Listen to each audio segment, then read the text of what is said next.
And welcome to Zoo House News Watch. Tonight, we're coming to you live with piece by piece information from reporters all over America and the world and Hereford and London to talk to you tonight about the COVID-19 opt-outs in the NFL and how this could make or break our fantasy season. I don't know about you, Rich, but I am on the edge of my seat with excitement. I almost pulled my headset off. I am very excited about this.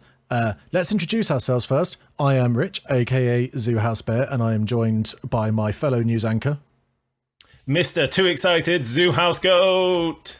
Correct. Let's go. Right, so we are right now. It is 18 minutes past 8 here in the UK, which means that we are 42 minutes away from the opt-out deadline, and we've taken a risk here that there's going to be no last-minute surprises.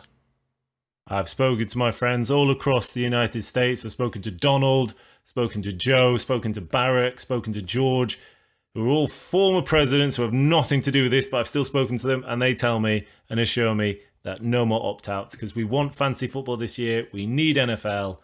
And if any big names opt out, it could actually hurt my fantasy plans because in some leagues, we've already drafted. Yes. Those Damian Williams draftees. And now Charles Edwards-Helaire is just... Oh, sorry, Charles? Charles? Yeah. Charles, he's changed Charles his name. That's how Edwards-Helaire. wild it's gone tonight. I just need to get Clyde some papers Edwards-Helaire. just to stack some papers here on the news desk. I have some Very good. energy drink. Stack that energy drink into the into the news desk. Northern Monk energy drinks. If you could sponsor us, we'd love you on the podcast. I really like your hazy pale ale called Faith. It's quite nice. Right, that's enough messing about. Let's get straight into it. What do you want to do? Should we run down the teams alphabetically and see where we get that way? I think so. I want to start with a numerical first with the 49ers. I don't think anyone interesting there from a fantasy perspective has dropped out. All I'm seeing so far is Travis Benjamin. So Travis Benjamin, we respect your decision. Thank you very much for letting everyone know in a timely fashion. Oh yeah, to caveat this, we'll talk about the end of the news about how we respect the players' decisions, but right now it's Newswatch. Newswatch, Travis Benjamin is out. Does it affect anyone in fantasy? Let us know. I don't think it does. I think with Deebo Samuel having a hurt foot, you've still got Brandon Ayuk. You've still got a strong wide receiving core. Even after the loss of Sanders, I think they will be there. But if you're a Kittle owner wanting to get Kittle, I think he sees even more value because that's one less on the depth chart. And then after the 49ers, ironically, I think it's the Zoo House Bears It in is Chicago. the Bears. Imagine if I supported them. That would be even more fitting. Defensive tackle Eddie Goldman and safety Jordan Lucas have both opted out. So unless you play in IDP leagues, this isn't going to be the most impactful events to be happening, even in IDP leagues. I'm still not certain that it'd be the most impactful of events. Khalil Mack is still alive. Khalil Mack is still playing. Khalil Mack is still going to wreck people's bodies for fun. Oh, yeah. I think the DST doesn't take too much of a hit. It's still going to be a top 5 DST come the end of the year. Okay, moving on then into Ohio with the Cincinnati Bengals. The defensive lineman Josh Tupu. I think that's how you pronounce his name. If I've not, murdered we your name. apologise. It could be Josh Tupu or Josh Tupou. I have no idea. Apologies, Josh, but we respect your decision to opt out. And at defensive lineman, no one was really touching the Bengals DST this year, so I think we can move on there. On to our Buffalo Bills then, the best team up in that corner of the country by far. The Bills Mafia will be very sorry to say goodbye to cornerback EJ Gaines and defensive lineman Star Lutulele. Now, do we actually see the Bills' defense was strong last year? Lutulele? Is that right? Lutulele? Yeah, sure. Yeah. I mean, that's his name now. Of course it is, Thomas. And cornerback. I think this could actually hurt the Bills' defense because, as we know, it's going to be a long season. And last year, the Warriors were quite strong. But still, you've still got the offensive line. And in fantasy-wise, we're not doing IDP and DSTs don't really score that much you can stream. So, on to Denver. Mile High. Let's see who's opting out at a Mile High. It's Jawan James. We really should have practiced these names. Well, Newswatch, we were so excited. Who was an offensive tackle and defensive lineman, Kyle Pico. So I think offensive tackle, actually, for the Broncos, that is quite a loss. He is a serious offensive tackle talent. And I think, will it actually hurt Drew Lock and the running game that Melvin Gordon wants to get established up in Mile High? I can't see them really falling any places because of it, but just keep an eye out, because if anything happens to any other offensive tackles, that could actually hurt your running back or quarterbacks going forward from Denver. In regards to your defensive linemen, Pico, I think the Denver defense is still Von Miller and Chubb. So you're getting sacks, and the Denver Broncos secondary, no dropouts, which is still very strong. So I'd still be happy drafting them.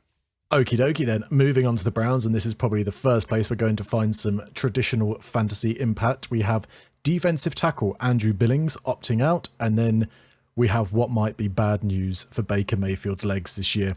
Offensive tackle Drake Dorbeck. Offensive guard Drew Forbes. Offensive guard Colby Gossett. Offensive guard Malcolm Pridgeon. No, do you just don't think they like the offensive guard coach? I don't think any of them like Baker. I think they've all gone, oh, what, you want me to stop giant humans for you? Forget it, pal. Yeah, what I do love when I'm reading their names, it's like OG. I'm like, is he an OG? He is the OG. But we respect your decision, and Browns, I don't know how you're going to fill those holes in the depth chart, because as we saw last year, your O-line, once one player went down, it got shredded, and Paul Baker was getting shredded and crumpled. And I think we've got to consider what this does for people like Nick Chubb. Yeah. If Baker hasn't got time to hit some of the bigger throws, what does it do for someone like OBJ? I'm not saying now that I'm dropping him down my lists, because I still like OBJ and I wasn't drafting Baker, but I would start to be a little bit concerned if you're drafting in the next couple of weeks to try and keep an eye on training camp and see who's filling those holes. I think Chubb falls into the third now, maybe mid-third, end third after these. In all honesty, that's how scared I am. Moving on now to what should be your team, and I'll let you talk about the old pensioners team down in Florida. Okay, yeah, I am the world's greatest Buccaneers fan from the UK. Fight me, bro. And our only opt-out, and there was none this morning, so I was very, very upset about this. Our only opt-out is offensive tackle Brad Seaton. We've still got Tristan Wirfs, so yeah, come at me, bro. Well, if you're playing any games in swimming pools, he will stand you well. He will jump out of them to protect Tom Brady. Now moving on to Arizona, it's a bit hot out there, and the Cardinals have only lost offensive tackle Marcus Gilbert. Again, I don't think this is a huge loss. Looking at the air raid, they want to get the ball out quick, and they've still got a very strong O-line. They've upgraded it, they've spent money on it. So I'd still look at the Cardinals players favourably. On to the Chargers. This is very easy. Nobody's opted out. They're coming back as a complete unit with a goon behind the ball until the rookie takes over. I'd still think Keenan Allen's wrong. He's not better than those other wide receivers. That's the only news that has ever bothered the Chargers in the last couple of weeks. Okay, and now we're going to go to Arrowhead, the Kansas City Chiefs. As we know, the offensive guard, Lauren DuVernay-Tardif, he opted out quite early. He's studying medicine things. I'm Those are really the up on official it. names. Yeah, and he wants to try and help combat the virus, which is noble, so... Yep, I chest bumped on a podcast for him. Offensive lineman Lucas Niang, and unsurprising, the biggest news that we covered in the podcast earlier, running back Damian Williams. Now it's got the Charles, or Clyde as he likes to be known to his friends, Edwards-Helaire. Truthers all saying take him in the first round, and for me, I still think running back Damian Williams is the biggest name. He had an absolutely tremendous Super Bowl. People were thinking it'd be a great contest to watch, him versus CEH. And look, we respect his decision to opt out, but for fantasy owners, yeah, you just have to go all in on Clyde Edwards-Helaire now. The other ones aren't getting a sniff of it. And we're short on time on this. We're trying to be short and punchy, but if you want to hear more about our thoughts on the CEH impact of Damian Williams opting out, search for Fantasy Football Zoo on your favourite podcast service, or go to our channel and click through. The episode will be up and running by the time this video is up. Go give it a listen. It's the first player we talk about, and you will find out everything you need to know. But after that, moving on to the Colts, they have lost safety Roland Milligan, linebacker Sky Moore, and safety Marvell Tell. That's pretty rough. It's not very safe. No. I'm just going to put it that way. No. Losing two safeties and a linebacker. I have to admit, I'm going to be really honest, I'm not completely au fait with the Colts depth chart. But very least, you're losing a lot of depth there. So maybe look to abuse a strong passing game against the Colts on a weekly matchup if you can. It would be good for fantasy players. Hopefully, the defense lets more points in. They have to play the passing game. I'd really like to see Phillip Rivers, throw check downs, Jonathan Taylor or Marlon Mack, and we score loads of fancy points there. But moving on now to Dallas, America's team, and the opt-outs here, we've got cornerback Maurice Canaday, wide receiver Stephen Goodry, and fullback Jameez Olawale. Nailed it. Absolutely nailed it. I think, actually, there were some tough names, and I took that in confidence to stride. Honestly, none of them matter in fantasy. Cowboys have still got a very good secondary. The wide receiver core, as we talked about before, is incredible. And that fullback, he's not going to get anywhere ahead of Pollard and Ezekiel Elliott. So moving on. On to the Dolphins, the one of the other two Florida teams yet to be covered on this. We have defensive tackle Davon Godchaux. Hope that's right. Wide receiver Alan Hearns and wide receiver Albert Wilson and the second Albert Wilson the second. We don't really do that over here apart from Kings and Queens. I think all we're really going to see from this is the idea that the Dolphins are going to make a move on a wide receiver in the coming days. But I mean, I don't know about you. Are you even slightly fussed by the Dolphins wide receiver core? No, I think if anything, you need to look the other way. There you go. Hello. There we go. I got confused between my left and my right. And for some reason, I thought you'd magically appear to my left, but you haven't. You're over here. Hey. No, I think wide receiver core, no one was really looking at any Dolphins wide receivers apart from Devontae Parker and maybe Preston Williams late. I think if anything, it helps Mike Gesicki. And if you're Tua, you're just like, let me sit for a year. That's it. Yeah, red shirt Tua, and let's move on. Okay, and then on to somewhere that's quite the opposite of Florida, to Philadelphia.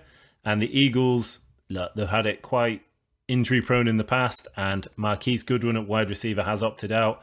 Look, he's just had a newborn baby. He's had susceptible family members to illness. Respect his decision, but if you're looking at JJ Arcega-Whiteside, and Jalen Reagor, they've just suddenly shot up in value. So has Zach Ertz. Yeah, you've got a wide receiver who's almost guaranteed to start the season on PUP. You've got a 33-year-old other wide receiver who is coming off of a big injury and it's going to be hard for him to recover. So target Arcega-Whiteside and Jalen Reagor, and you cannot go wrong.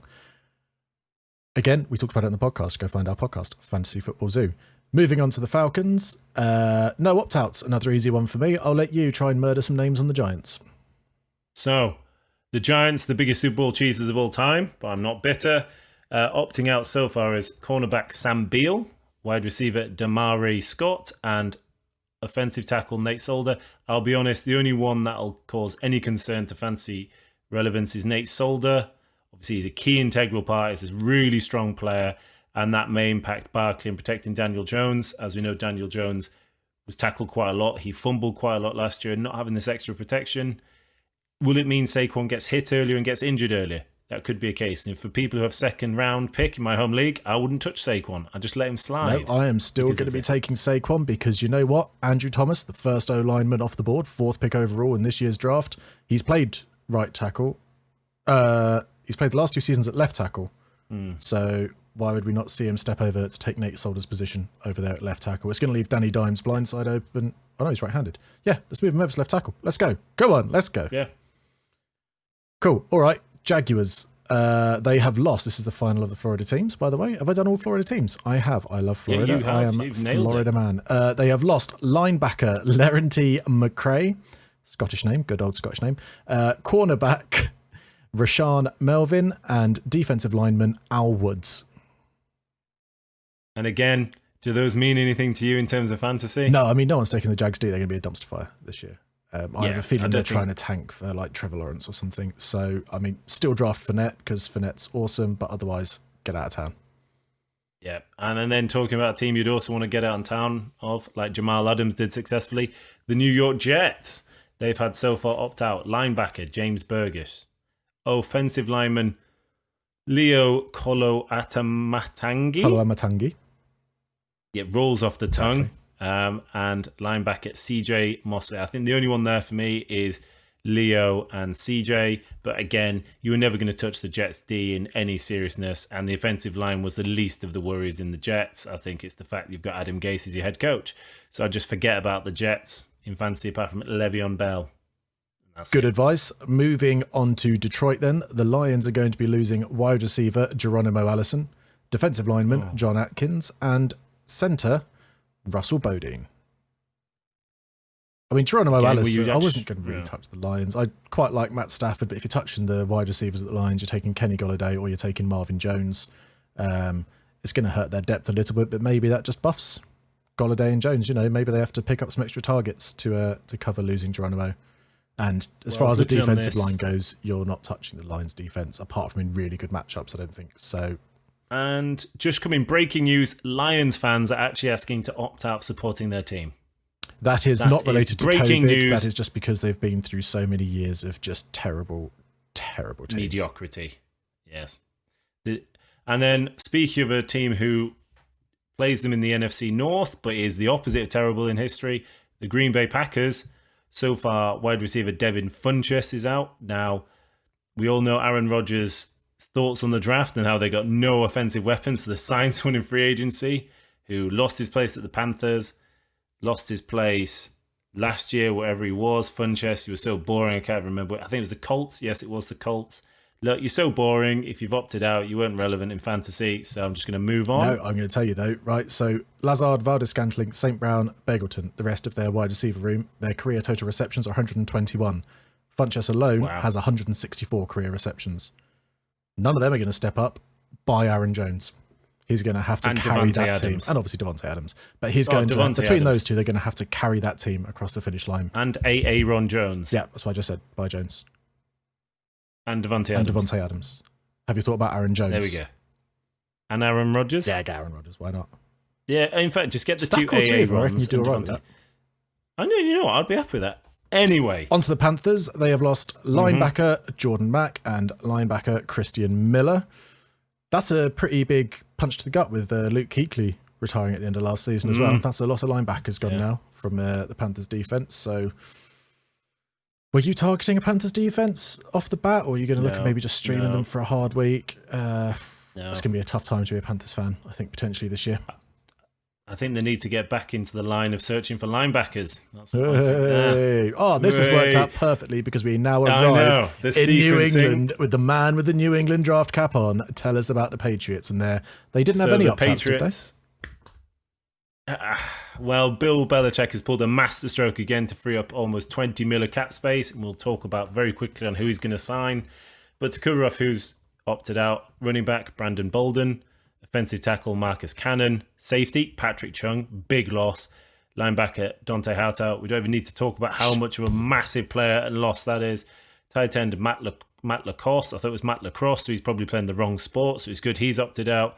Wide receiver Marquise Lee, never played in a Patriots uniform, signed in the offseason, always injured, so if he's opted out, respectfully to your family, but Patriots don't need you. Offensive lineman Neji Toran.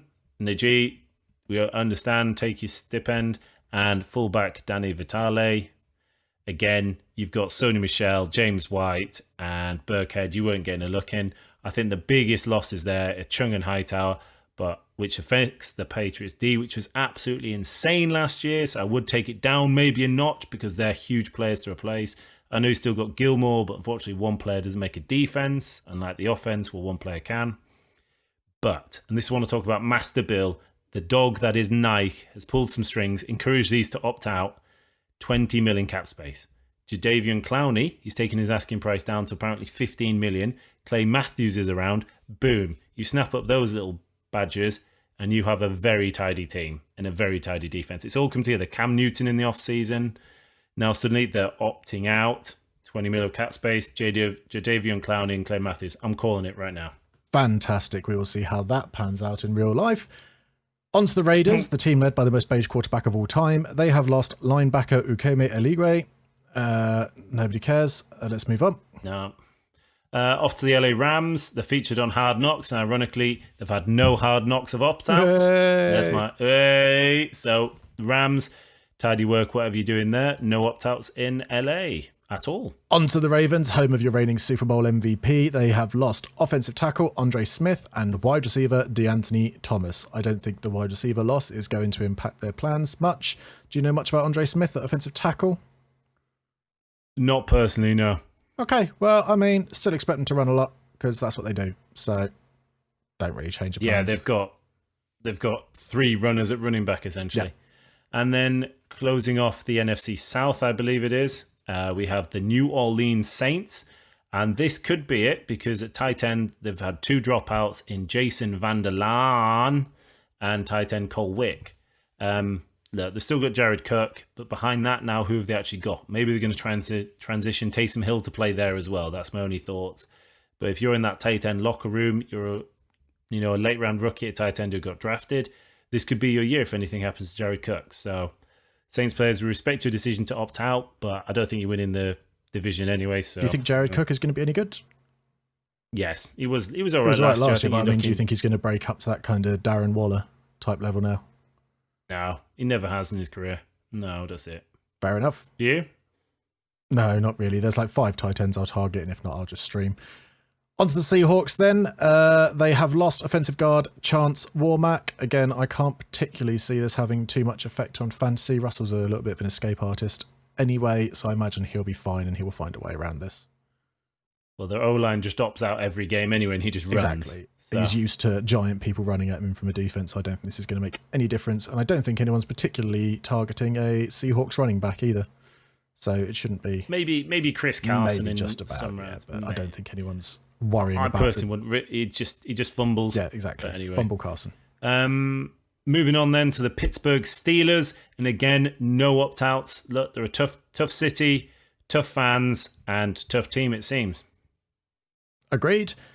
The Texans, they have lost their defensive lineman, Eddie Van Der Does.